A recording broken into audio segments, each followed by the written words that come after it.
In other sciences of herding behavior and animals, such as these schooling fish, or this very well known in my field, this study of how spontaneous applause erupts, or how people engage in Mexican waves, we know that people do not have to be knowledgeable about the global system or where things are going globally to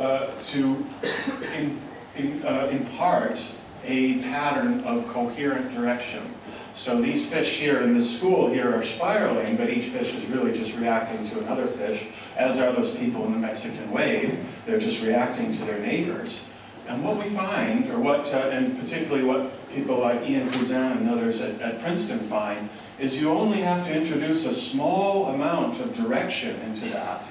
A small number of individuals who are actually moving in a directed way, and the rest will follow. But not in a Pied Piper sense, but in a sort of chain reaction sense. They don't actually know where the Pied Piper is, but the whole school follows along because a few elements within that school are actually acting independently and with purpose and direction.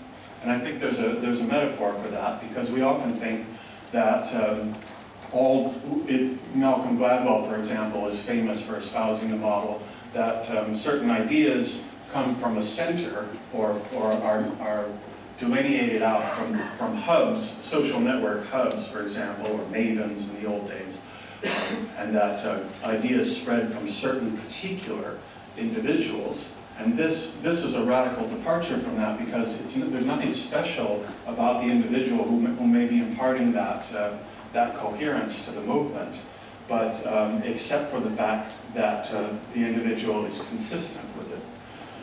So, excuse that typo there, an independent, but the main message of our book here, this was one of our big messages here in this book, is that when we think about these different forms of social influence, it very much helped us, me, Mark Earls, and Mike O'Brien of University of Missouri, it very much helped us to consider behavior on two different dimensions, and then we could actually derive from sales data or data on how often people are searching for things and so on, the kinds of data that come out of networks like Google Plus. Two different directions here. The first is how independently or how socially are people acting. This makes a big difference. If you're trying to, for example, introduce a new behavior like a healthy new norm concerning sexual health or vaccines, one of the things that I work on.